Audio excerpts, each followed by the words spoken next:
Hi, I'm Amanda from Call It Art, and in this video I'm going to show you how to make a fabulously festive paper Christmas wreath.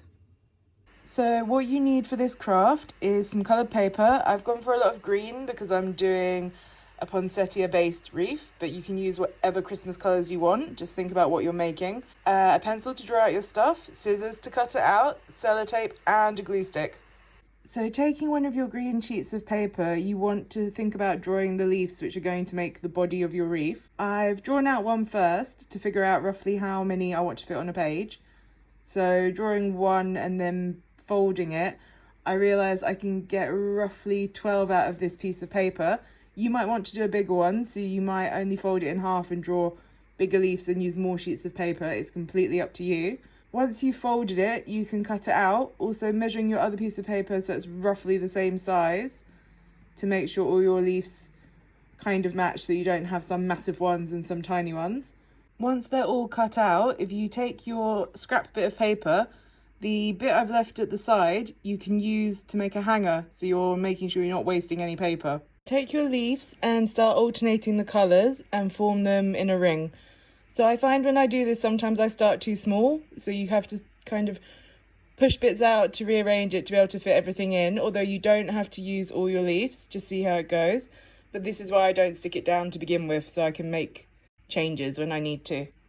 Once you're happy with it, you can start sticking it together, but try and just glue the bit that's touching the other leaf so you don't get glue everywhere. Taking the strip of paper you cut off earlier, you can bend it around to form a loop. Once you're happy with it, you can tape it just to secure it, cut off the excess and bend it around. Taking your wreath, flip it over to the other side where the glue is visible, which is the back.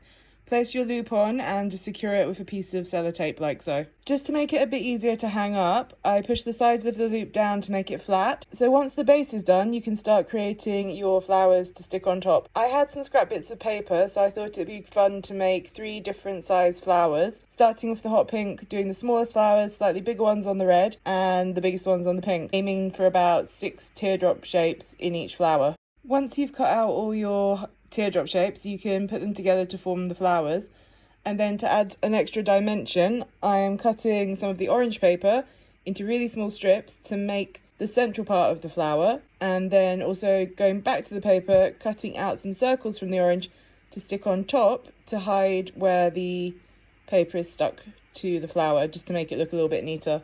Using a pencil or even your finger, if you want to do really tight curls, you can roll the paper to give it more of a 3D effect. For the different size flowers, make sure you trim the central bit to make sure that they're in keeping with the size of your flower. When all your flowers are curled to your liking, you can arrange them on your wreath and decide where you think they look best.